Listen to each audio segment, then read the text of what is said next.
Eh bien, bonjour, bonjour à toutes, bonjour à tous qui nous suivez là maintenant en direct, et puis bonjour à ceux qui vont nous retrouver en replay. J'ai vraiment la joie aujourd'hui d'avoir une conversation avec Samuel Gian Gutenberg, qui est astrologue, alors transpersonnel, humaniste. Je crois que Samuel, je te laisserai te présenter toi-même pour pas que je dise des choses qui sont pas justes. Voilà. En tout cas, c'est vraiment un bonheur, je trouve, dans ces temps un peu intenses, on va dire, d'apporter cette clarification, j'ai envie de dire, des astres. Alors moi, j'ai appelé ça le murmure des planètes. Qu'est-ce que les planètes ont à nous dire? Mais surtout, qu'est-ce qu'on peut faire aussi et comment on peut s'aligner grâce à ce que les planètes nous donnent comme information et l'interprétation aussi que tu en fais. Alors, moi, je t'ai rencontré, Samuel, parce que la première fois, c'était parce que j'avais envie que tu me fasses mon thème de naissance. Et pour les personnes qui me connaissent pas, pour moi, l'astrologie, au début, enfin, quand on m'a parlé d'astrologie, je me disais, mais franchement, comment on peut adhérer à ces choses-là? Voilà, j'avais un côté très cartésien, très rationnel, et je mélangeais un peu tout, astrologie, voyance, etc. Et puis, un jour, j'ai fait faire mon thème astral et ça a complètement changé ma vie. Parce que tout d'un coup, je me rendais compte que sur mon thème, il y avait des points vraiment très importants que personne ne pouvait savoir, qui étaient tellement particuliers que c'était pas possible de les inventer, que la personne, l'astrologue, m'a dit. Et tout d'un coup, ça m'a fait un choc en me disant, alors je croyais bien que la Lune pouvait influencer, elle influence les marées, donc je me disais, elle doit aussi influencer nos liquides dans le corps, mais et nos humeurs éventuellement, mais ça n'allait pas plus loin.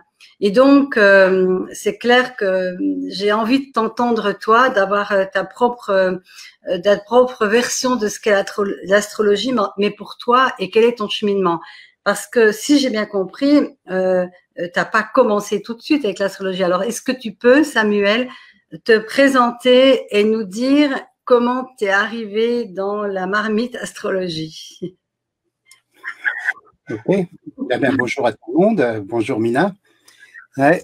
Oui, donc déjà, enfin, je vais commencer par mon parcours parce que ça va éclairer le reste. Moi, je suis un universitaire de formation, c'est-à-dire que j'ai suivi le parcours de tout petit enfant ou de tout enfant de la République, l'école primaire, l'école secondaire, le bac, enfin et tout.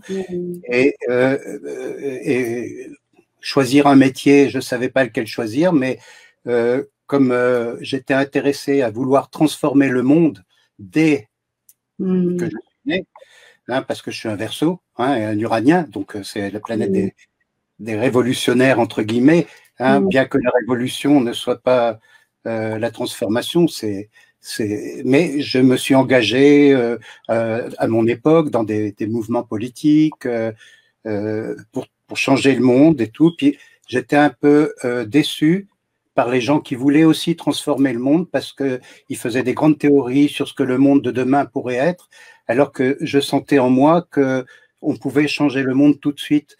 Quand on me disait, quand on sera dans un nouveau monde, les hommes et les femmes seront dans une autre manière de vivre, on éduquera nos enfants d'une autre manière, etc. Mais je dis, pourquoi on ne commence pas maintenant? Là, je me référais aux écrivains et aux poètes auxquels j'étais rattaché parce que c'est ce qui m'a permis de tenir, la poésie, la littérature. Bon, j'ai choisi de faire des sciences politiques logiquement dans mon parcours. J'ai fait des études donc de Sciences Po, de droit, de sociologie. J'ai été journaliste aussi. J'ai fait l'Institut français de presse. Donc, je suis bac +8 quelque part. Mais autant ça m'intéressait, ces informations m'intéressaient, tout ce que je pouvais recueillir, autant ça ne répondait pas à ma problématique personnelle. Et puis, je voyais bien qu'on souffrait, que tout le monde souffrait. Et si j'étais un bon juriste et tout, ça ne résolvait pas le problème de ma souffrance intérieure et de celle des gens. Donc, j'ai cherché progressivement à l'extérieur de l'université des choses qui pouvaient m'aider à mieux comprendre le sens de la vie et pas le sens de ce qui est extérieur à la vie. Et donc, c'est comme ça que progressivement, en lisant certains auteurs, notamment les surréalistes, André Breton, tout ça, et puis ensuite, c'est un écrivain américain qui s'appelle Henry Miller, que certains connaissent, qui est connu plus sous son aspect pornographe, mais en fait, il n'est pas du tout pornographe, c'est un grand chercheur spirituel, c'est lui qui m'a mis le pied à l'étrier parce que il disait que si on voulait changer sa vie, comme lui il le montrait à travers son œuvre, eh bien, il fallait commencer par se changer soi-même. Il parlait d'astrologie, je me suis dit, tiens, c'est bizarre, qu'est-ce que ce type-là vient parler d'astrologie? Donc, je suis allé voir. Je suis allé voir tous les auteurs dont il parlait. Il parlait du Christ, il parlait du Bouddha, il parlait de tas de gens, d'écrivains et de maîtres spirituels, ce qui était un grand mot pour moi à l'époque. Et progressivement, ben voilà, la première fois où j'ai ouvert un livre d'astrologie, je me suis dit, ben c'est ça que je cherche. Et le premier livre d'astrologie, j'en profite pour lui rendre hommage à ce moment précis. Le premier livre d'astrologie que j'ai ouvert et qui m'a ouvert tous ces horizons-là, après j'ai trouvé ma voie propre, bien sûr, c'est André Barbeau, hein, notamment le traité pratique d'astrologie, qui est toujours d'actualité, hein, d'un certain point de vue. Voilà, donc j'ai tout laissé tomber, j'étais en doctorat de sciences politiques, j'ai tout laissé tomber, j'ai pris des petits jobs à mi-temps pour me consacrer uniquement à l'astrologie, à la quête spirituelle. J'ai étudié Jung, j'ai étudié les enseignements spirituels de l'Inde, enfin tout ce qui me tombait sous la main, le bouddhisme zen, qui sont d'ailleurs les fondements à l'heure actuelle de mon astrologie. Et quelqu'un qui est important, et c'est pas l'astrologie en tant que telle, c'est tout ce qui est le soubassement qu'il y a derrière, quelque part. Arnaud Desjardins était très important pour moi. L'enseignement de l'Inde a été toujours très important. C'est ça qui me permet d'être astrologue. Moi, la technique, je la connais bien, donc j'étais formé, mais la technique en tant que telle ne m'intéresse pas. Ce qui m'intéresse, c'est qu'est-ce qu'on en fait de cette technique. Alors, donc, la question que je voulais te poser, pour que ce soit bien clair, c'est que c'est quand même une forte démarche intérieure et spirituelle qui t'a amené là. Voilà. C'est un feu, comme un moteur. Hein. Le moteur, c'est la spiritualité. Le moteur, c'est quand j'ai lu Krishnamurti, que citait Henry Miller. Je connaissais pas, moi, tous ces gens-là, hein, Krishnamurti, je suis allé voir. Hein, et notamment dans Se libérer du connu, ou des livres comme ça, il disait, messieurs les hommes politiques, vous qui voulez transformer le monde, vous qui voulez changer les autres, commencez par vous changer vous-même. Peut-être qu'on pourrait l'écrire en gros, non, quelque part. Oui. Bon, après j'ai trouvé d'autres auteurs, d'autres écrivains, d'autres maîtres spirituels comme Gandhi. Gandhi disait soyez le monde que vous voulez être, hein, que vous voulez voir. Hein, donc pour moi c'est ça le soubassement de mon astrologie, c'est la spiritualité, le cheminement spirituel. Je relisais récemment, ça m'est venu comme une nécessité, un livre de Mathieu Ricard, je l'ai lu quand il est sorti il y a une vingtaine d'années, où il dialogue avec son père, hein, que ça s'appelle Le moine et le philosophe. Et le père, son père. Ouais, ça. Et le père de Mathieu Ricard ne comprenait pas, Jean-François Revel, hein, le père de Mathieu Ricard, qui était un philosophe, un écrivain, journaliste connu et reconnu, il ne comprenait pas pourquoi Mathieu Ricard, qui était une grosse tête scientifique, hein, il était dans l'équipe du professeur Jacob, François Jacob, qui était prix Nobel, etc. Et lui aussi, du jour au lendemain, il a à peu près mon âge, hein, Mathieu, eh bien, il a progressivement tout laissé tomber pour devenir moine bouddhiste. Et puis Mathieu, le père, lui dit, mais tu aurais pu être un grand chercheur, tu aurais pu avoir le prix Nobel. Il dit, ça m'intéresse pas. Et il dit, mais à la maison venaient des grands esprits comme André Breton, comme Stravinsky, comme... Alors, ce qu'a répondu, et ça c'est ce qui m'a marqué le plus, ce qu'a répondu Mathieu Ricard, il a dit, ok, c'était peut-être des génies dans leur domaine, mais c'était pas des hommes bons dans leur vie. Et c'est ça qui est le but de l'astrologie. C'est le but de cette astrologie dont je parle, hein, qui est liée à mes maîtres d'astrologie que sont d'un côté Germain Ollet et Charles Vouga, pour ceux qui connaissent, et bien sûr Dan Rudyard, qui a été mon maître. Je suis allé le voir aux États-Unis, j'ai travaillé avec lui pendant 2 ans pour qu'il me transmette son enseignement. Eh bien, quelque part, si tu veux, ce qui est important, c'est le chemin intérieur que l'on fait et le thème pour se libérer du connu, justement. Et donc, l'astrologie, c'est l'outil, notre itinéraire. Moi, je l'appelle la feuille de route de l'âme.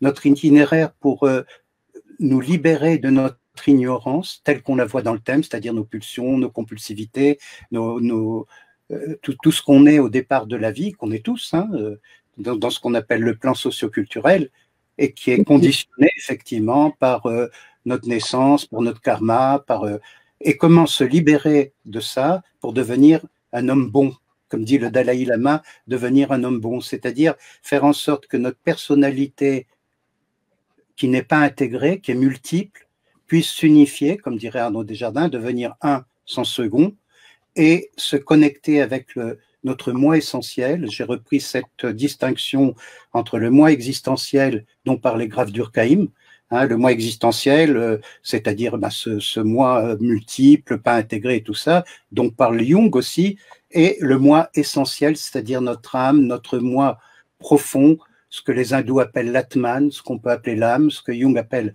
le soi, qu'on retrouve dans tous les enseignements ésotérique, hein, et que ce soit le bouddhisme, que ce soit l'hindouisme, que ce soit le christianisme aussi, sous cet angle ésotérique. Et moi, c'est ce qui me permet de faire de voir comment témoigner dans ma propre vie de ce chemin intérieur qui s'exprime à travers la bonté, la bienveillance, la compassion, le respect des autres, le respect de la différence des autres. Et le thème nous permet de travailler là-dessus. Rudyard a écrit un livre qui s'appelle Triptyque astrologique, où il explique les défis de chaque signe d'une manière globale, on va dire. Après, chaque thème est différent, évidemment, mais par exemple, le défi du bélier, qui a comme compulsivité, l'impatience, il faut tout de suite et tout, et on les voit, les béliers, primaires, entre guillemets, hein, sans vouloir juger, hein, ils veulent enfoncer des portes ouvertes ou se taper la tête contre les murs quand il y a un transit de Saturne et que c'est pas possible. Et Rudyard dit, et j'ai développé tout ça à ma manière, ensuite, ils doivent apprendre la patience. Ce qui est aussi la qualité supérieure du signe opposé, qui est celui de la balance. Alors, attends, est-ce que tu veux dire que la base, notre base en tant que signe, hein, c'est fait pour le transcender alors c'est fait pour le transmuter, le transcender. Dans notre thème, voilà, dans notre thème, il y a toutes les problématiques psychologiques ou autres qui peuvent se manifester de différentes manières dans notre vie, hein, à travers ce qu'on appelle les carrés, les oppositions, certaines conjonctions, ce qu'autrefois les astrologues dits traditionnels, bon, c'est moins le cas maintenant, appelés les aspects maléfiques, hein, et il y a des bons aspects qu'ils appelaient les aspects bénéfiques, c'est-à-dire les trigones, les sextiles, etc.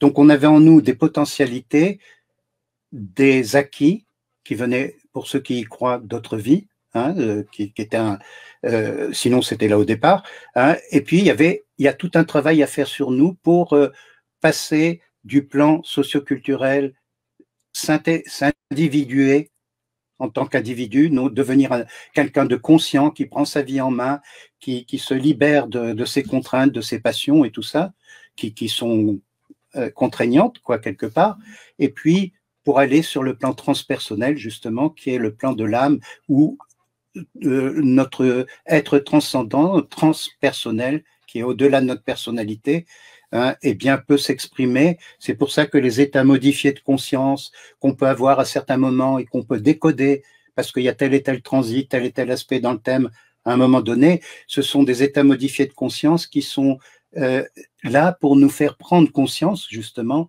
qu'il y a d'autres plans de nous qui ne sont pas encore actualisés, mais qui se situent dans le grand tout, dans dans l'aspect universel des choses, dans le divin, certains diront. Hein. Et donc, voilà, c'est ce cheminement-là qui est le but de cette astrologie. Voilà, donc, oui, excuse-moi. C'était juste pour préciser que ce qui est intéressant, en fait, dans la démarche que tu présentes, c'est une autre vision aussi de l'astrologie que peut-être certaines personnes ne connaissent pas. Mais il ne s'agit pas de vous dire, à vous qui écoutez, que c'est ça que vous devez faire, que c'est votre chemin, etc. C'est juste que, Samuel, ce que j'aime vraiment dans ton propos, c'est que tu partages ton propre cheminement et puis ton expérience qui est la tienne et qui peut peut-être inspirer certaines personnes qui vont peut-être se dire ah oui c'est ça et peut-être que d'autres vont dire bah non c'est pas ça mais c'est pas grave. Hein. Oui non il y a rien de grave, chacun prend ce qu'il veut. Hein. Exactement. Ouais. Je suis plus le militant que j'étais autrefois hein, dans mon adolescence où je voulais absolument convaincre que c'était ça la vérité. Mais là bon bah moi je fais mon chemin. Et donc, les personnes qui viennent me voir, quelque part, elles ont la même quête. Hein, la même quête de cette dimension de transcendance, comment être plus heureux dans notre vie, ce que le Bouddha a montré, hein, comment sortir de la souffrance et accéder au bonheur. Et le bonheur, il dit, c'est l'état de Bouddha. Hein, et l'état de Bouddha, c'est la sérénité, c'est l'équanimité, c'est qu'on acquiert grâce à un travail qu'on peut faire sur nous-mêmes, à travers un travail de développement personnel dans un premier temps, ou bien simultanément un travail de cheminement spirituel à travers les enseignements. Alors tu disais tout à l'heure, quand est-ce qu'on sait qu'on fait quelque chose de bien ou qu'on fait quelque chose de mal hein. Peut-être qu'il n'y a pas de bien et de mal non plus. Oui, le mal n'existe pas en tant que tel, hein, voilà. Mais c'est nous qui créons le mal. Parce qu'on n'est pas en accord avec les lois cosmiques. Et quand on est en désaccord, il y a des lois qui sont là, que les hindous appellent le dharma. Hein, et quand on transgresse ces lois, et notre société, la société dans laquelle on est en ce moment, est une société qui est complètement en transgression des lois cosmiques, ne serait-ce déjà que par rapport à l'écologie, par rapport à la nature, on est complètement en dissociation par rapport à ces lois. Donc, on en subit les conséquences qu'on appelle le karma. Alors, est-ce que justement, moi, ça me parle beaucoup parce que c'est vraiment cette dimension-là qui m'intéresse. Hein. C'est au lieu de vouloir solutionner ce qui se passe à l'extérieur, comment moi, par mon changement par le changement vibratoire, parce que c'est ça aussi les lois cosmiques, c'est la vibration. Mon changement vibratoire, est-ce que je peux influencer l'extérieur et je pense notamment, j'ai fait un post récemment là-dessus, c'est que quand on est en perte, moi je parle de la perte du sacré, mais pas forcément du sacré dans la notion religieuse, hein, mais le sacré, c'est émerveiller, d'être en vie, de respecter la nature qui nous nourrit. En fait, c'est avoir conscience. Oui. C'est retrouver conscience de qui on est et d'où on vient, et qui sommes-nous vraiment. Et c'est pour moi l'astrologie, c'est une piste aussi pour retrouver ça, hein, pour se réaligner. Oui, tout à fait. Et le sacré, bon, toi tu dis que c'est pas religieux. Bon, j'emploie pas le mot religion, j'emploie le mot spiritualité. Oui, parce qu'il y a une distinction entre la religion et la spiritualité. Et je ne sais plus qui disait que la religion enferme et limite, alors que la spiritualité libère et nous permet de devenir un homme libre. Hein, il y a une grande dame que j'aime beaucoup, que j'ai rencontré à une époque qui n'est plus de ce monde, qui s'appelle Marie-Magdeleine Davy, hein, qui a écrit entre autres 2 petits ouvrages, mais plein d'autres, hein, que je relis régulièrement pour me ressourcer et tout. Il y en a un qui s'appelle La connaissance de soi et l'autre qui s'appelle L'homme intérieur et ses métamorphoses. Ouais, rien que de lire ça, rien que les titres, hein, mais comme les livres de Jung, hein, L'homme à la recherche de son âme. Bon, c'est ça le cheminement qui est proposé. Ce que Jung décrit, cette astrologie s'inscrit complètement dans une démarche jungienne. D'ailleurs, mon maître Rudyard, au départ, le premier livre qu'il a écrit, qui s'appelle L'astrologie de la personnalité, qui a été écrit entre 1934 et 1936, qui a été publié en 1936, bizarrement, si je puis dire, par Alice Bailey, c'est-à-dire Alice Bailey, quoi, qui a pour certains mauvaise presse, si vous voulez, hein, mais c'est elle qui a encouragé Rudyard à publier ce livre, qui est le premier livre qui soit écrit à cette époque-là, 1934 quand même, hein, qui est le lien entre Jung et l'astrologie. Ouais. Et Henri Miller était un ami de Rudyard, et il cite souvent Rudyard dans ses livres en disant que c'est le grand astrologue du XXe siècle, enfin, etc. Hein, mais parce que c'était des amis. Puis le discours de Rudyard rejoignait le discours littéraire et spirituel d'Henri Miller et d'autres. C'est pour ça que ensuite cette astrologie, qui était appelée humaniste au départ, en lien avec la psychologie humaniste, c'est appelé aussi transpersonnel, parce que Rudyard a fait un lien avec tout ce qui est la psychologie transpersonnelle, qui s'intéresse justement aux états modifiés de conscience, aux états paroxystiques, c'est-à-dire des livres qui sont importants et des personnes qui sont importantes, comme Maslow, hein, comme Stanislas Grof, comme des gens comme ça. Ils sont les porteurs de cette astrologie. L'astrologie, oui, pardon. Je voulais parler de Jung parce que tu as abordé Jung. Moi-même, j'ai fait des études, je suis jungienne à la base en tant que psychothérapeute, oui.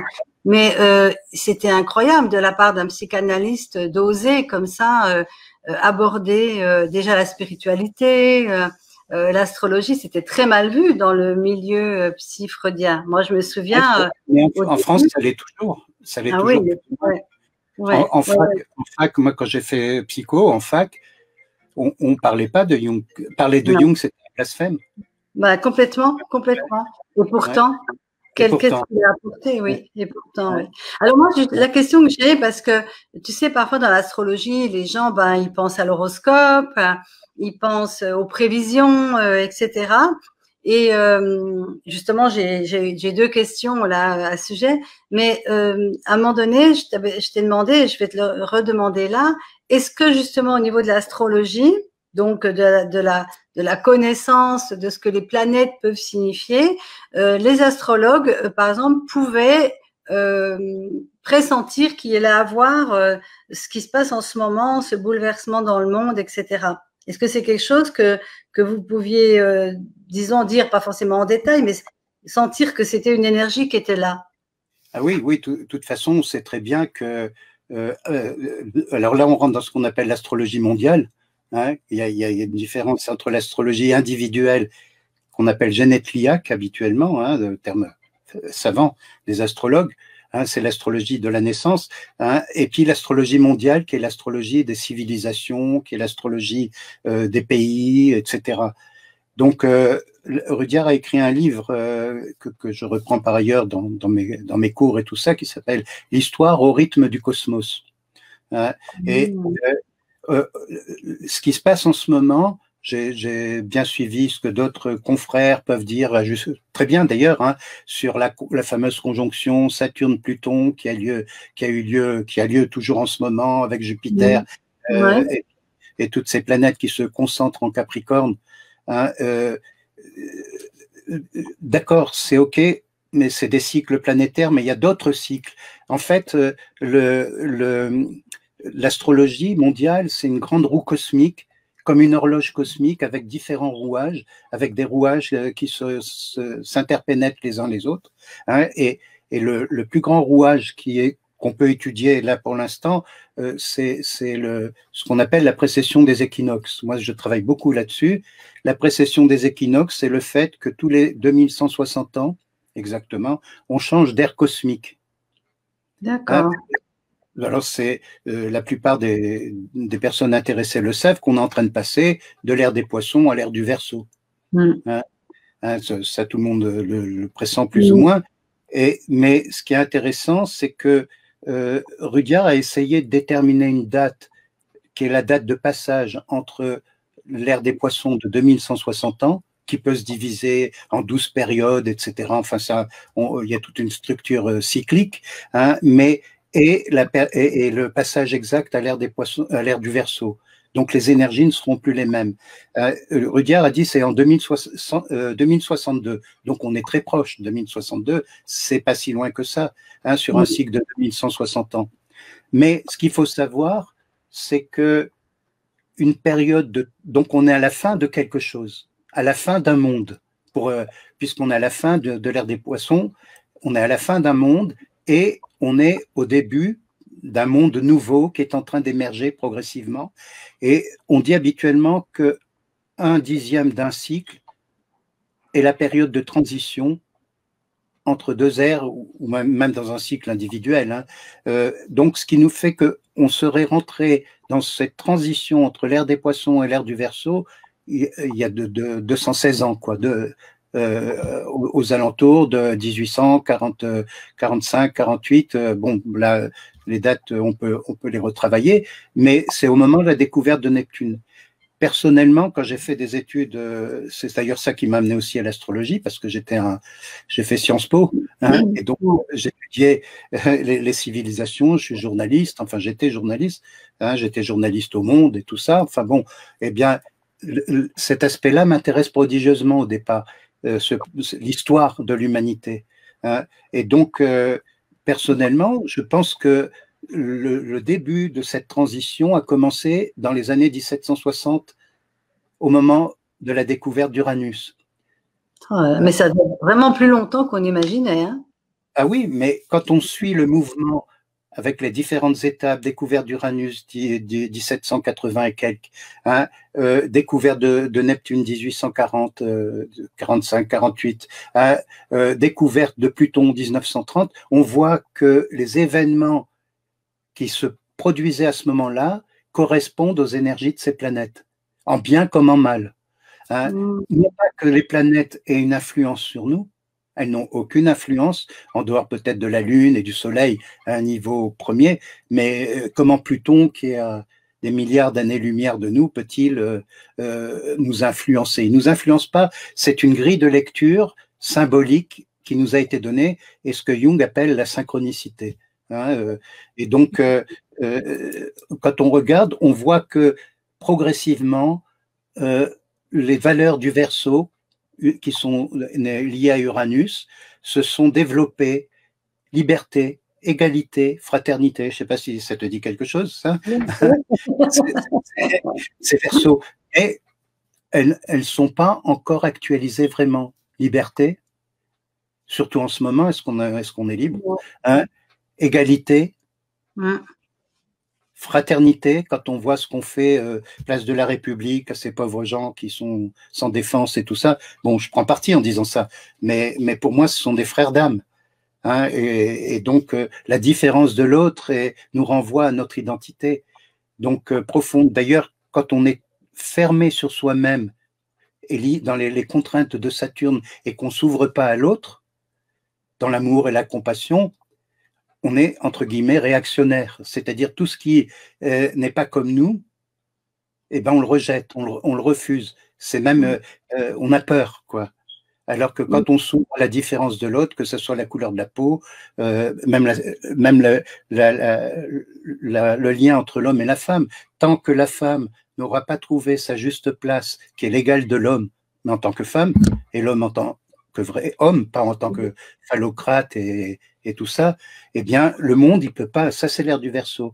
C'est pour ça qu'on voit tous ces événements qui se passent, chaotiques, ces confrontations, c'est le résultat de tout ce qui a été fait par l'humanité, de négatif, qui nous pète à la gueule, si on peut parler comme ça, pour nous obliger à prendre conscience que si on ne fait pas ce travail de réajustement avec les valeurs cosmiques, respect de la nature, hein, par exemple, plutôt que de vouloir l'exploiter à tout va, le refus du profit, refus de la compétition, l'égalité entre l'homme et la femme, etc., eh bien, on va dans le mur, on continue à aller dans le mur. Et moi, quand je vois ce qui s'est passé après le premier confinement, que les gens ils veulent retourner comme c'était avant et puis s'éclater, ok. Mais personnellement, je dis tiens, là, on retourne dans les travers qu'on essaye, que le monde, que l'univers nous envoie, pour nous amener à nous transformer, mais ça, c'est une prise de conscience individuelle et collective, et il en va de même dans notre vie. Hein, quand on a des aspects difficiles, qu'on a une maladie qui se traduisent par une maladie, par un divorce, par une perte de boulot, etc. C'est pas rigolo, hein, c'est d'accord. Veut dire que là, notre âme nous envoie un message pour dire, bon, là, maintenant, il est temps de te réajuster et te resituer par rapport à ta vérité d'être, quoi. Alors justement, Samuel, quand on dit mais c'est terrible ce qui se passe en ce moment, etc., est-ce qu'on ne peut pas penser aussi que c'est une sorte de chance aussi pour changer notre direction? C'est-à-dire qu'on vit quelque chose de négatif, est-ce que ce n'était pas la plus grande chance pour qu'on se réveille? Absolument, oui. Absolument, c'est exactement ça. C'est ce qui nous est proposé. Moi, je dis toujours par l'univers, hein, mais on peut le dire comme on veut. Hein, il y en a qui disent que c'est Dieu, il y en a. Bon, moi, je suis pas déiste dans ce sens-là, hein, mais je dis l'univers, les lois de l'univers, l'équilibre hein, des énergies et tout ça. C'est une chance inouïe qu'on a de vivre ça. Et comme dit un de mes maîtres aussi, cette fois-ci en sociologie, hein, parce que comme j'ai été sociologue, que je le suis toujours finalement, Edgar Morin. Hein, il dit toujours que il est pessimiste, mais il l'est pas non plus. Hein, parce que il dit que même au bord du gouffre, on peut se réveiller et puis se transformer. Hein, et c'est vrai aussi dans notre vie individuelle, tout ça. Hein, quand on a des grands moments, des grands transits et tout ça, quand on est face à une difficulté de vie. Moi, quand les personnes viennent en consultation qui sont dans des difficultés comme ça, je dis oh quelle chance. Parce que c'est bon. Après, c'est là qu'il faut trouver le moyen de ne pas souffrir de la situation, hein, mais de comprendre qu'elle est là pour nous aider à grandir et à évoluer et aller vers une dimension de nous-mêmes qui est transpersonnelle, justement. Alors justement, quand tu parlais d'astrologie, quand on regarde, quand tu peux voir certains cycles, etc., pour moi, ce que ça me fait, c'est que quelque part, ok, quoi, il faut l'accepter, qu'est-ce que je vais en faire et comment je vais me transformer. Il me semble que l'astrologie peut justement nous éclairer. Enfin, moi, c'est ce qui m'avait intéressé dans notre première conversation, c'est que l'astrologie, pour moi, c'est pas, oui, tu vas te marier l'année prochaine ou enfin, si, ça peut être ça aussi. On voit qu'il y a des tendances, des possibilités, etc. C'est pas de la voyance. Enfin, bon, même si parfois il peut y en avoir d'ailleurs, pourquoi pas. Ouais, il y a de l'intuition. Voilà, exactement. Mais ce que je trouve intéressant, c'est cette espèce de cycle aussi planétaire. C'est-à-dire qu'il y a des cycles individuels, puis il y a des cycles planétaires. Et en fait, on est embarqué, on a tous choisi de s'incarner à un moment donné, quoi, qui correspond au cycle planétaire. Hein. Et donc, quand tu parles de fraternité, c'est vraiment ce qui me vient. Est-ce qu'en ce moment, au lieu de choisir plein de causes extérieures, est-ce qu'on ne pourrait pas regarder comment s'unir ensemble pour transformer ensemble ce défi finalement? On est dans un défi planétaire, il n'y a rien à faire. Parce que même s'il n'y avait pas eu ce qui se passe en ce moment, on ne pouvait pas continuer d'exploiter la planète, de se faire du mal à soi et aux autres. Enfin, il y a quelque chose qui était plus possible. On est arrivé au bout de quelque chose. C'est la fin de l'ère des poissons, oui. Mais oui, c'est ça. Et c'est ça qui est intéressant, c'est que ça correspond justement à quelque chose qui est reconnu au niveau des cycles planétaires. Donc, je trouve que ça permet de moins s'énerver, quoi. Non, mais ça permet de sortir de la victime. Ouais. Non, on n'est pas victime, on est victime que de nous-mêmes. Oui, pas de l'extérieur, quelque part. Mais c'est pour ça qu'à la fin d'une ère comme celle-là, comme d'ailleurs quand on est à la fin d'un cycle de 30 ans, dans un thème personnel, tout ça, hein, qu'on appelle le cycle de la lunaison progressée, on sait qu'il y a quelque chose dans notre vie qui se termine, comme là au niveau collectif, il y a quelque chose qui se termine, mais en même temps, il y a un appel vers quelque chose de nouveau. On voit très bien que de plus en plus de gens par rapport à quand j'étais jeune, bon, j'ai plus de 70 ans, donc je peux faire des références. Hein, par rapport à quand j'étais jeune, moi, quand je voulais manger bio, il n'y avait pas de magasin bio. Hein, quand j'habitais à Paris, il y en avait un qui est dans le 10e, quand j'habitais dans le 10e, qui était en haut du boulevard Magenta et qui était tout petit. C'était un Naturalia tout petit. Et puis l'autre, il était place de la République, c'était la Vie Claire, c'est tout. Maintenant, quand j'ai quitté Paris pour venir m'installer en Dordogne, dans ma rue, qui s'appelle d'ailleurs rue de la Fidélité, hein, peut-être c'est là que tu étais venu, non, la première fois, hein, rue de la Fidélité, et qui a comme prolongement la rue de Paradis, hein, eh bien, il y a, rien que dans ce quartier-là, de quelques centaines de mètres, il y a 6 magasins bio. Ouais. Pour ne parler que de ça. Donc, progressivement, quand moi j'allais à la FNAC, que j'habitais rue de Rennes, j'ai fait l'ouverture de la FNAC Montparnasse, ce qui remonte à un certain temps. C'était quand j'allais à la FNAC Montparnasse, eh bien, je cherchais des livres de spiritualité, de tout ça. Il y avait un tout petit rayon de développement personnel, c'était inconnu. Tu vas à la FNAC maintenant, tu as des rayons à boire et à manger d'ailleurs, hein, de développement personnel, de spiritualité. À un moment donné, il y avait beaucoup d'astrologie, il y en a un peu moins maintenant, hein, parce qu'il y a un engouement à une certaine époque. Mais tu vois, néanmoins, on voit bien que il y a de plus en plus de personnes qui refusent l'état de fait sans pouvoir forcément mettre un nom comme moi je suis en train de le faire, tu vois, qui veulent plus rentrer dans ce système capitaliste, de libéralisme excessif, de profit, il faut se battre, et tout ça pour sortir la tête de l'eau, mais qui veulent vivre d'une autre manière. C'est ça. Hein, comme Pierre Rabhi, par exemple, hein, l'indique, Pierre Rabhi, comme Mathieu Ricard avec ses 2 autres compères, là, Alexandre Jolia et Christophe André. C'est des phares qui nous permettent d'éclairer notre chemin et qui nous donnent des réponses quand on est dans des difficultés ou des choix de vie qu'on voit dans notre thème. Hein. Tous ces gens-là. C'est le moment de devenir justement, parce que justement, quand tu disais, il y a des gens qui se demandent si on va revenir comme avant. Et moi, j'ai dit, mais j'espère que non. Non, revenir en avant, oui, c'est comme retourner là où ça fait mal. Ça ne fait qu'amplifier la problématique qui est à l'heure actuelle, parce que là, il faut vraiment prendre conscience qu'il faut changer de mode de vie.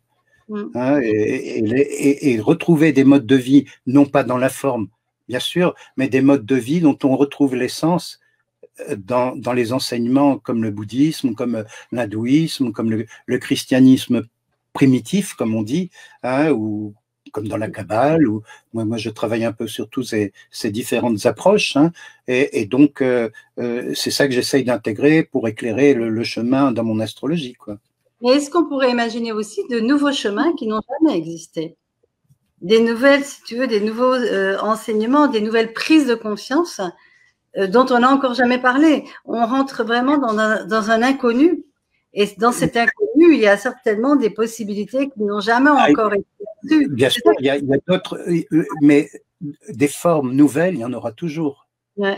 Mais quand on les regarde d'une manière plus profonde, elles ne font que reprendre ce qui a été dit sous une forme plus adaptée à notre époque, mais elles reprennent des vérités qui sont éternelles, qui sont bon. Alors on n'a plus besoin forcément de les formuler d'une manière stricte, mais elles transparaissent à travers de nouvelles formes d'expression qui sont celles de notre époque. On ne peut pas revenir à 2000 ans en arrière ou quoi que ce soit, mais il y a des vérités qui sont, disons, qui sont éternelles, qu'on ne peut pas changer. Hein, et qui hors dogme. Voilà, hors dogme, oui. Mais qu'on retrouve dans toutes les formes actuelles de développement et de travail intérieur qui est proposé par différentes personnes. Hein, que ce soit dans l'art, que ce soit dans la littérature, que ce soit dans la poésie, que ce soit dans le développement personnel, hein, en tant que tel. Personnellement, moi, dans mon itinéraire à moi, je me réfère vraiment à ces enseignements-là. Après, j'oblige personne à le faire. Je sais très bien que les outils, là, je relisais Confucius dernièrement. Je me dis, mais c'est extraordinaire ce que cet homme a pu dire qui est encore d'actualité. C'est vrai. Là où c'est vrai. Ou même, et puis, même chez les philosophes grecs qui remontent à la surface en ce moment, Épicure, qui n'est pas l'épicurien qu'on croit et tout ça, Platon et tout. Platon, voilà. C'était une étude de philo, mais ça, il y a une chose que dit d'ailleurs Mathieu Ricard, dans le livre que j'ai cité tout à l'heure, il dit que faire de la philosophie, c'est pas simplement faire des grandes constructions intellectuelles et tout, qui sont merveilleuses ou autres, c'est témoigner dans sa propre vie des changements qu'on accomplit avec cet outil qu'est la philosophie. C'est tellement beau ce que tu dis. Je dirais que, enfin, moi, c'est ce qui m'anime, mais c'est pareil d'ailleurs pour les personnes qui parlent de spiritualité ou qui parlent d'amour ou je ne sais quoi. Enfin, il y a des moments, c'est juste être une inspiration soi-même, en fait, en incarnant. Oui, bon, il y a certainement le défi, le grand oui, défi. mais oui, je vois très bien ce que tu veux dire. Ma tendance marxiste de mon enfance et de mon adolescence fait que j'essaye de me dégager de ce côté, de dire là c'est vrai, là c'est pas vrai. Je pense qu'on passe par des phases, chacun, qu'on accepte sans les juger. Hein, et puis, ok, d'accord, j'ai fait une connerie, et Dieu sait que j'en ai fait moi aussi, hein, comme tout être humain. Et j'ai fait une connerie, ok, je vais pas me lamenter et puis me battre la coupe sans arrêt. Hein, je me relève et je reprends le chemin. Mais je sais que à chaque fois que j'ai eu des gros transits, moi maintenant, hein, mais quand j'étais plus jeune, comme tout le monde, et que j'ai agi sans conscience, sans porter par mes compulsivités, mes passions, telles qu'on le voit dans mon thème, je me suis ramassé. Hein, comme chacun, hein, c'est notre humanité commune. Et puis après, je me suis dit, mais pourquoi je souffre, pourquoi j'ai tant souffert dans cette situation? Alors qu'il faut apprendre justement à se libérer de quelque chose pour ne plus souffrir, justement. Alors justement, que l'astrologie, quand tu vois des personnes, est-ce que c'est là où tu peux les accompagner justement? Parce que il y a toujours des souffrances quand on consulte, il y a quand même si on veut pas vraiment le reconnaître, mais il y a toujours des choses dans lesquelles on n'est pas forcément à l'aise. Est-ce que le fait de pouvoir éclairer ce thème va justement pouvoir permettre aux personnes de transmuter certains aspects qu'ils n'auraient pas eu l'idée de faire auparavant? C'est le but. C'est ça ton accompagnement. C'est ça le but, effectivement, c'est ça. Ouais. Oui. C'est-à-dire que c'est d'éclairer la personne sur le sens de ce qu'elle est en train de vivre, que ce n'est pas quelque chose qui lui tombe comme ça sur le coin de la figure de l'extérieur, mais c'est quelque chose, cette situation est le reflet de quelque chose qui est à l'intérieur. Et donc, c'est en prenant conscience de cette problématique et en s'en libérant que la personne peut transmuter la situation. Nous, ce qui nous intéresse, c'est non pas dire tel et tel aspect va nous amener à telle et telle situation, oui, bien sûr, mais pourquoi ça nous arrive? Quel est le sens de ce qui nous arrive? Qu'est-ce que je dois faire pour vivre correctement cette période-là? Je peux donner un exemple que je donne souvent aux personnes qui travaillent avec moi dans mes cours, tout ça, parce que ça m'avait tellement marqué. C'était une femme quand j'habitais en Haute-Savoie, qui habitait Genève, et qui était venue me voir et qui avait des problèmes très importants pour une maison qu'elle partageait avec un de ses oncles. Hein, chacun avait une partie de la maison et tout. Et cette femme était, d'après son thème, elle était très marquée par des signes très cool. Hein, Poisson, Cancer, Neptune, qui était très important dans son thème. Donc c'était quelqu'un qui se vivait comme étant quelqu'un de très cool. Hein. Mais il y avait dans son thème un carré entre deux planètes, qui étaient Mars et Pluton, un carré entre Mars et Pluton, qui faisait que cette sous-personnalité, parce qu'on peut parler de sous-personnalité, reniée ou refoulée, du coup, n'était pas, elle n'avait pas conscience qu'elle était agressive, du coup. C'était son oncle qui était agressif. Ah oui, elle le projetait, d'accord. Elle le projetait, c'est ce que dit Jung, hein, de toute façon. Ouais. Et c'est ce qu'on appelle une sous-personnalité reniée ou refoulée, qui est dans l'ombre, dans l'inconscient. Et là, à la faveur d'un transit de Pluton, elle est confrontée à cette situation. Et donc, elle qui était si gentille, qui se vivait comme quelqu'un de gentil, elle voyait que son oncle était agressif avec elle et tout, ce qu'il était, hein, de toute façon. Mais c'est parce qu'elle l'avait provoqué. Hein. Et quand on a travaillé progressivement, lui faire prendre conscience qu'elle aussi, elle est agressive, ça a été tout un chemin qu'on a fait. Hein, et je lui ai dit, maintenant, le mieux pour toi, c'est que tu ailles trouver ton oncle, tu lui dis, OK, on pactise et puis on s'arrange parce qu'il voulait faire des travaux, l'oncle qu'elle ne voulait pas faire, enfin, une histoire très concrète, tu vois.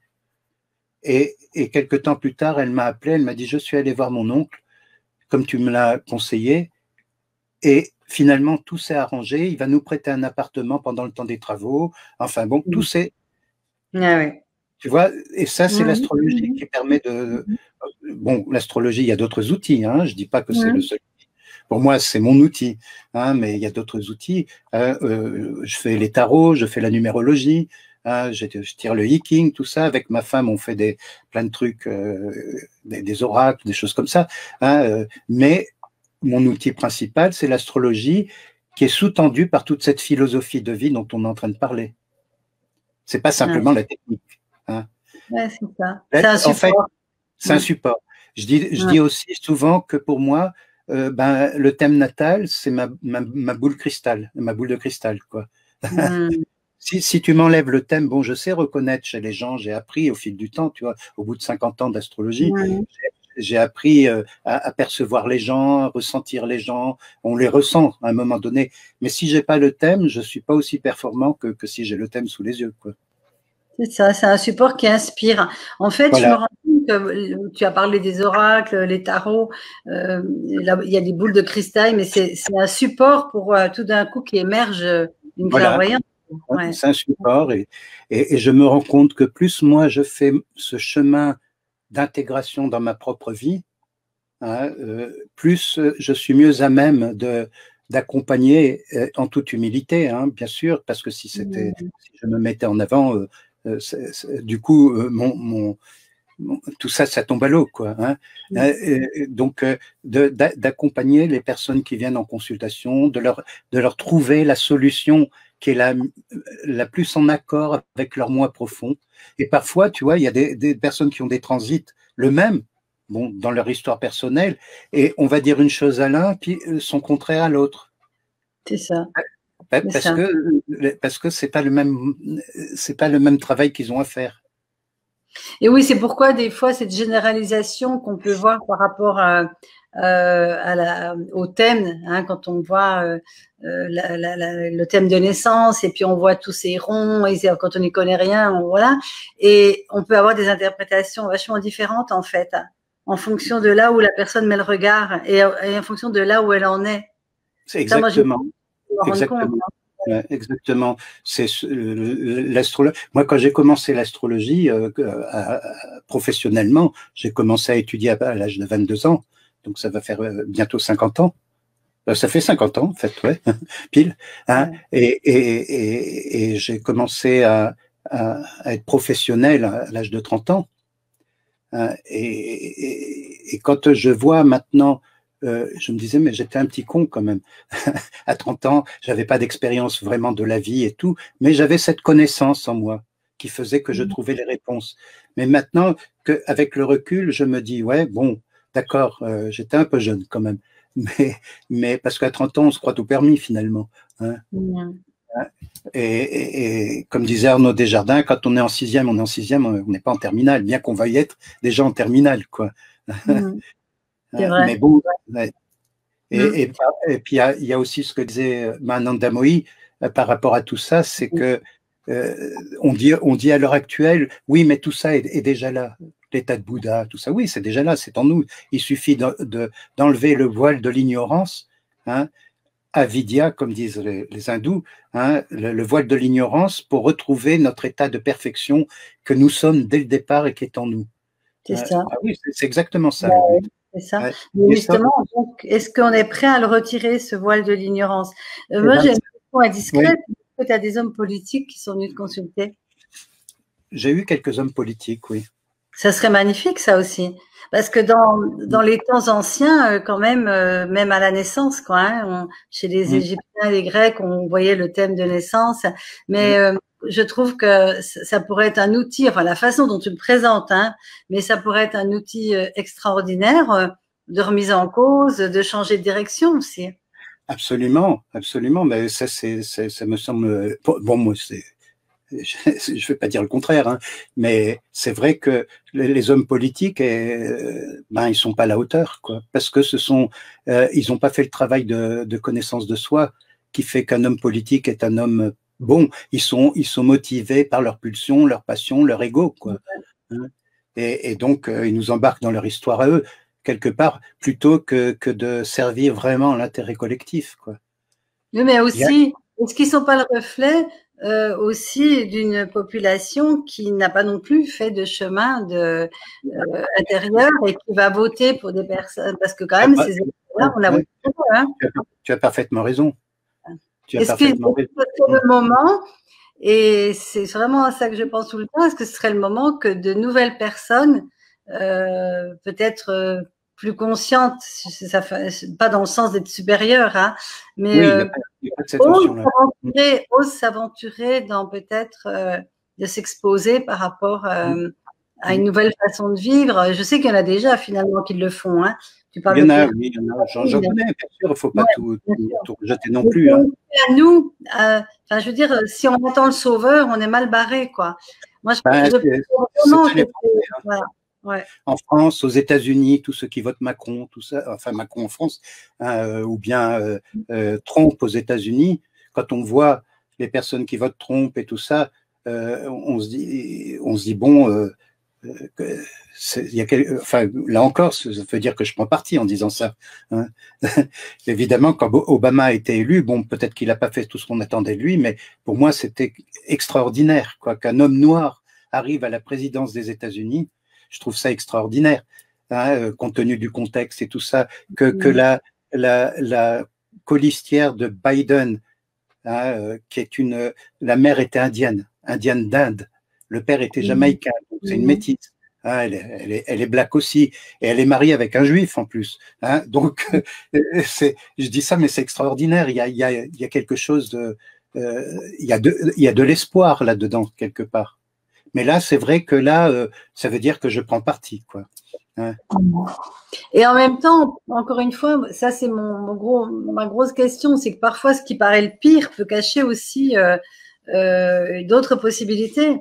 Alors, on peut pas voilà. Alors, il y a une chose qu'on peut voir aussi, vu que nous, on ne se transforme pas collectivement, qu'on refuse et tout, de se transformer en tant que collectif. Bon, il y a de plus en plus d'individus qui vont vers des nouveaux modes d'expression et tout ça, hein, mais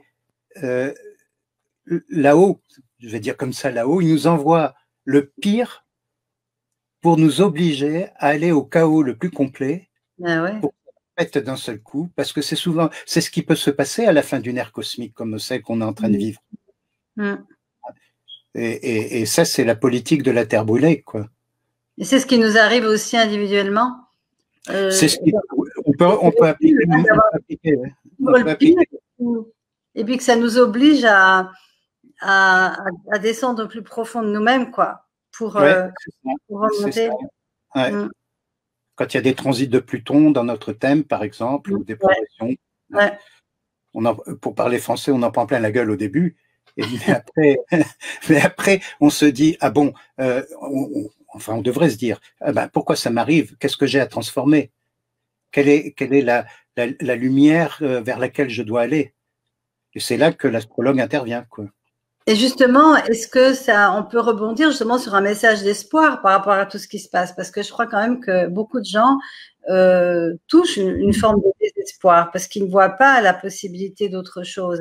Mais justement, est-ce que ces cycles astrologiques que tu peux percevoir peuvent nous ouvrir une perspective d'un futur plus élevé, plus joyeux? Oui, moi je suis quelqu'un de très optimiste malgré tout. Pour moi, je sais que plus on va aller de l'avant, plus cette dimension dont on parle, de travail intérieur, de ressourcement, de connexion avec les autres plans de conscience et tout, ça va nous permettre de transformer le monde. Je suis convaincu qu'on va le faire, malgré tout. Alors, qu'est-ce qu'on pourrait répondre? Il y a deux questions là, mais bon, qui sont un peu questions-réponses, mais quelqu'un demande qu'est-ce qu'on peut imaginer que sera l'année 2021 au niveau social, culturel, économique, écologique? Est-ce que c'est quelque chose que tu peux éclairer, ça? Alors, déjà, la première chose que je répondrai, ça va dépendre de la réponse qu'on va apporter en tant en tant que collectif, hein, et Ouais. en tant qu'individu. Donc, qu'est-ce qu'on peut attendre? Je sais que, par exemple, on est toujours dans cette fin dans les derniers degrés du Poisson et bientôt les premiers degrés du Verseau. Donc, on est vraiment toujours dans ce que j'ai dit dès le départ, dans ce contexte de remise en cause radicale pour aller vers quelque chose de nouveau. Mais l'année 2021 va être marquée, entre autres choses, par un carré de Saturne à Uranus, hein. Et donc, ça veut dire que Saturne, c'est tout ce qui est les structures étatiques et autres, et Uranus, c'est tout ce qui est le changement, la transformation, hein. Donc là, le défi qu'il y a au niveau culturel, au niveau écologique et tout, c'est de se libérer des vieux schémas Saturne, que représente Saturne, et de s'ouvrir à la dimension supérieure que propose Uranus. Ça revient à tout ce qu'on a dit jusqu'à présent. Donc, on va être confronté à des situations avec un carré comme ça, dans le contexte global de 2160 ans, etc., et d'autres cycles encore plus importants, hein, eh bien, on va être confronté à la nécessité d'apporter des solutions positives par rapport à ce qui se passe en ce moment. Donc, je ne peux pas donner de réponse toute faite. Non, mais c'est ça qui est intéressant. Ça veut donc dire que tout n'est pas écrit et que l'écriture va dépendre de chacun d'entre voilà. nous. Certaines choses sont écrites, c'est ce que disait Charles Vouga, il disait certaines choses sont écrites, mais d'autres ne le sont pas. Ouais. Il y a des personnes qui me demandent en consultation, me disent, tu peux pas voir ce qui va m'arriver dans 10 ans, dans 15 ans. Je dis, je peux voir techniquement quels seront les aspects qu'il y aura dans ton thème dans 10 ans, dans 15 ans. Mais je ne peux rien te dire parce que tout dépend des choix que tu vas faire maintenant dans cette période actuelle. Mais c'est tellement important ça, la notion de choix. Tu vois, moi tout mon travail aussi est axé sur qu'est-ce que tu choisis, est-ce que tu peux choisir quelque chose de différent, parce que le choix crée la réalité. Hein. Et c'est important que je t'entende dire ça, toi en tant qu'astrologue, parce que c'est important que chacun se responsabilise par rapport à ses choix. Un choix, c'est une vibration, il n'y a rien à faire. Si je choisis de continuer d'insulter mon voisin et d'être en guerre avec lui, ben, je le crée aussi au niveau même de la planète vibratoirement, quoi. Absolument.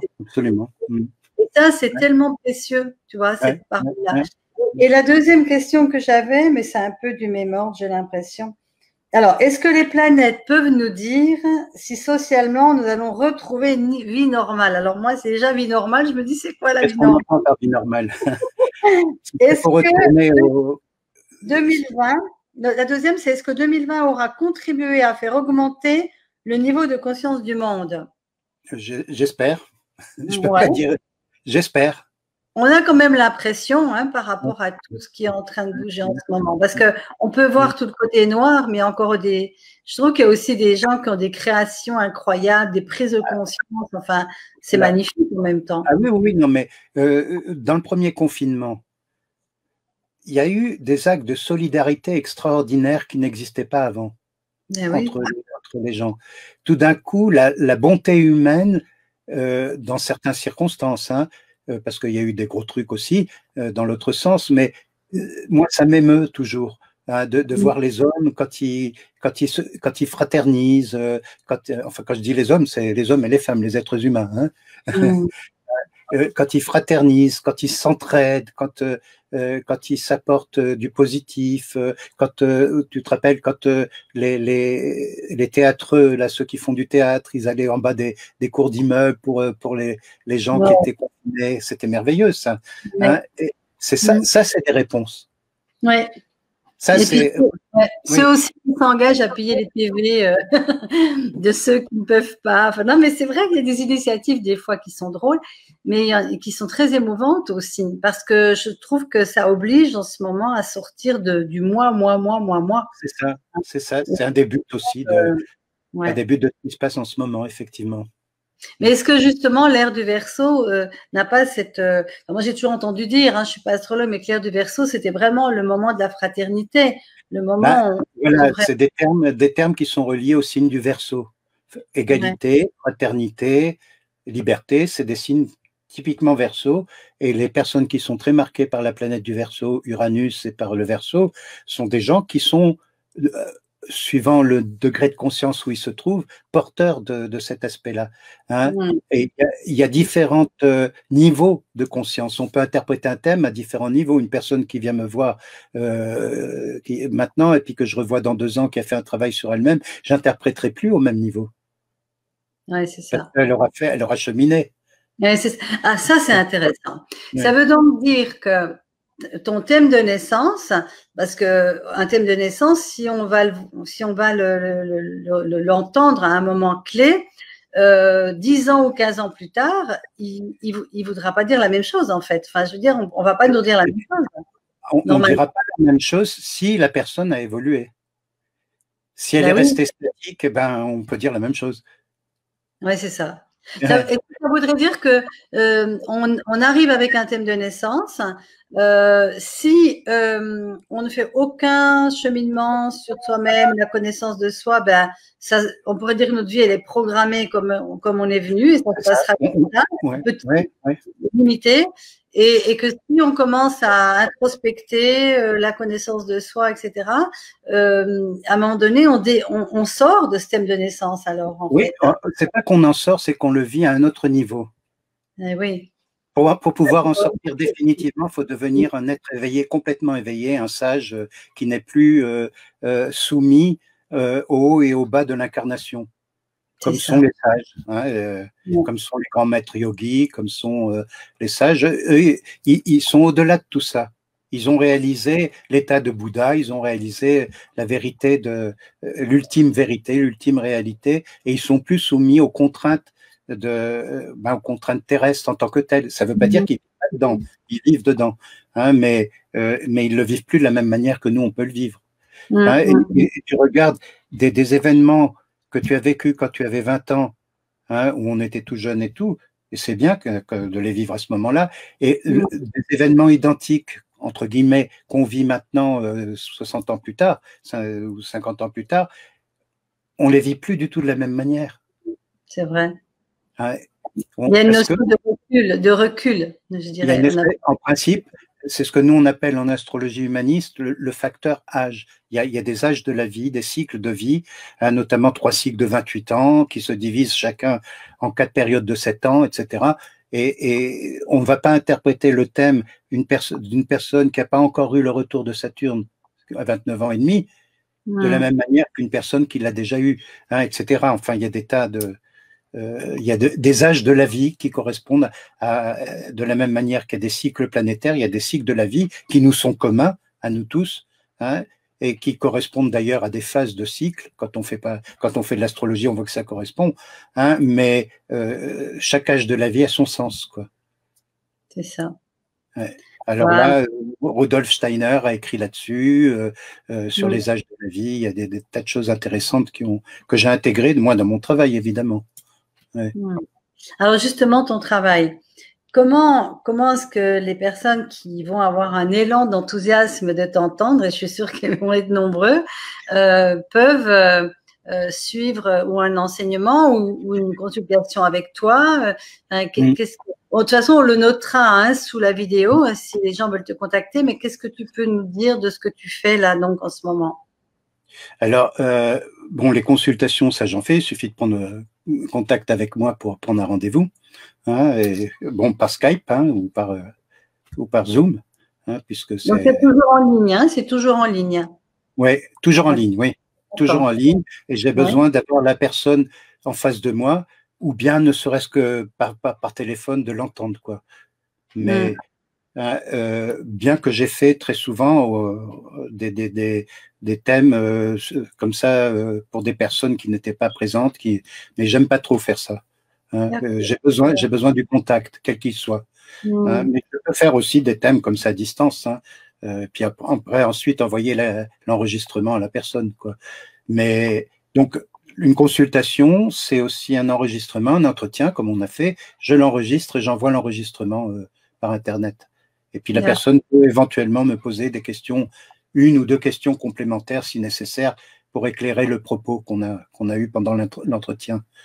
Autrement, pour l'enseignement, j'ai une école d'astrologie, mais maintenant j'arrête les formations d'astrologue. Ça fait 30 ans que ça fera 30 ans que mon école existe. Je suis à la dernière promotion parce que je veux dégager du temps pour écrire, pour faire la synthèse de tout mon travail, de toute une vie, quoi. Hein, et pour pouvoir le transmettre à d'autres, et puis éventuellement à ma fille, si elle veut reprendre le flambeau. Donc, elle est intéressée?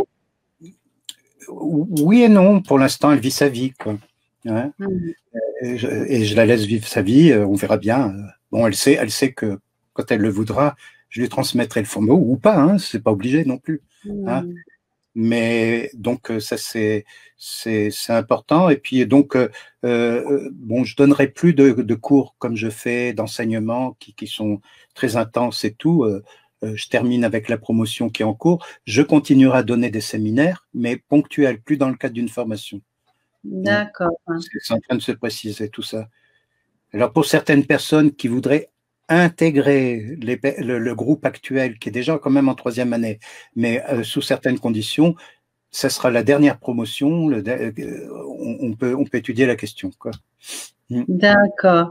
Ouais, ben en tout cas, on se réjouit de te lire dans le temps que tu vas t'accorder pour ben voilà, nous transmettre. Et le travail que je fais aussi, parce que ça me prend beaucoup de temps, mais c'est une joie, une grande richesse, c'est avec mon épouse, hein, tout le travail de création qu'on fait. Tu sais que mon épouse, Mira, est donc artiste peintre, et donc elle préciser parce que c'est éblouissant. On voit d'ailleurs le tableau qui est derrière moi, c'est un de ces tableaux. Donc elle fait avec la peinture ce que moi je fais avec l'astrologie, hein, c'est-à-dire qu'elle se connecte sur ses plans et puis elle essaye de le transmettre, et il y a un énorme travail derrière chaque peinture, au niveau ésotérique, au niveau philosophique, au niveau spirituel. Donc on crée donc des oracles, hein, comme le tarot de l'Ange Liberté, comme le voyage de Rita Van. Ça, c'est un travail vraiment important. Comme là, on vient de remettre à notre éditeur un autre oracle qui s'appelle Infinitude, qui reprend tout ce qu'on vient de dire, hein, pendant cet entretien. Hein, et donc, moi, je fais les textes et elle fait les arcanes. Les peintures sont des enluminures, mais c'est elle qui me donne la structure du jeu. Elle me dit, voilà, elle a créé la structure du jeu, on en discute, mais c'est elle qui est le moteur pour ça. Et elle me donne tous les mots-clés qui correspondent à chaque carte et tout ça, et moi, j'ai plus qu'à faire les textes, quoi. Bon, c'est un travail commun, hein, c'est un travail. Mais là, c'est elle qui est le moteur.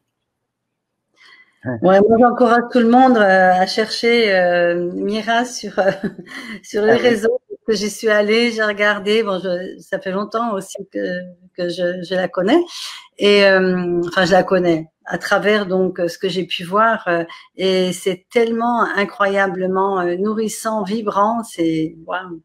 Elle s'inscrit tout à fait comme moi avec l'astrologie et tout. On a le même background philosophique, hein, on a les mêmes références spirituelles et tout là-dessus. Complètement connectés, quoi, l'un à l'autre. Hein, je peux dire, en touchant du bois, mais que j'ai réalisé un des rêves de ma vie, c'est trouver la femme tard dans ma vie, mais qui correspond à ce que je cherchais, hein, avec qui je peux créer, avec qui je peux échanger, tout ça. Mais on peut dire que tout ce travail que Mira fait est très porteur. C'est vraiment un travail qui est propice à la méditation, à l'inspiration.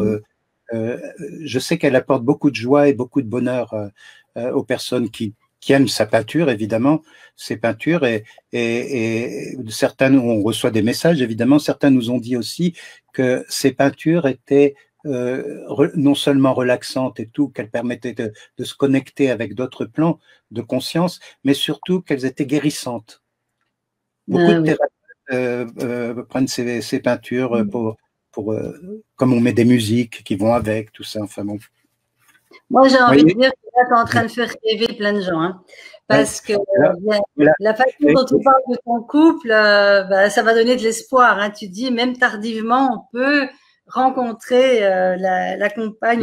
C'est évident que, bon, avec Mira, on s'est rencontrés une première fois quand elle avait 22 ans. Bon, je suis un peu plus âgé qu'elle, hein, et puis on s'est perdu de vue ensuite, enfin, sans jamais vraiment couper le contact, et puis on s'est retrouvés presque 20 ans plus tard. Et là, c'était une évidence, quoi. Donc, c'est une histoire à rebond, quoi. Alors moi, je voudrais vraiment m'adresser à tous ceux qui vont écouter cette vidéo. Gardez espoir.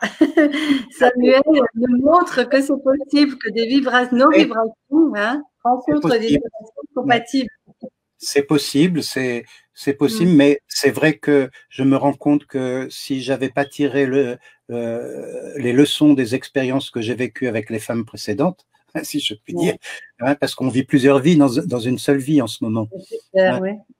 Et ben, j'aurais pas eu cette opportunité, cette chance de retrouver un miracle, quoi. Et super. Pour elle, c'est pareil d'ailleurs. Eh ben, vraiment, merci beaucoup, Samuel, pour ce message, en fait, d'espoir, moi, je trouve, parce que c'est ça que ça donne, que ça soit tout ce que tu nous as partagé sur l'astrologie, ton cheminement, ton couple. Eh bien, pour moi, c'est une porte qui s'ouvre dans tous les possibles. C'est ça que tu nous as dit, quel que soit le thème, en fait, si on se réapproprie notre responsabilité vibratoire, ben, tout peut changer.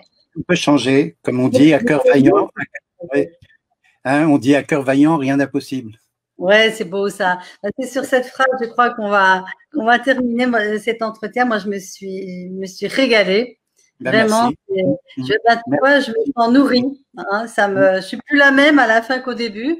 Et c'est ça le but de nos rencontres, hein, vraiment. Donc, merci infiniment, Samuel. Vraiment, voilà.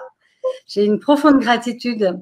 Et donc, sous la vidéo, donc, on notera comment on peut te joindre, enfin, ce que tu voudras bien me donner comme information.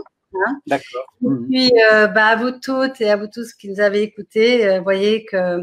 Et merci à tous. Merci. Il y a tellement de possibilités. Voilà, gardons notre fraîcheur et notre alignement. Et puis, voilà, quel monde est-ce qu'on va pouvoir créer tous ensemble? On va créer, on est en train de créer un nouveau monde. Voilà, on est déjà en train. Merci beaucoup, Samuel. Merci. Merci. Oui. Au revoir à toutes et à tous. À bientôt. Au revoir.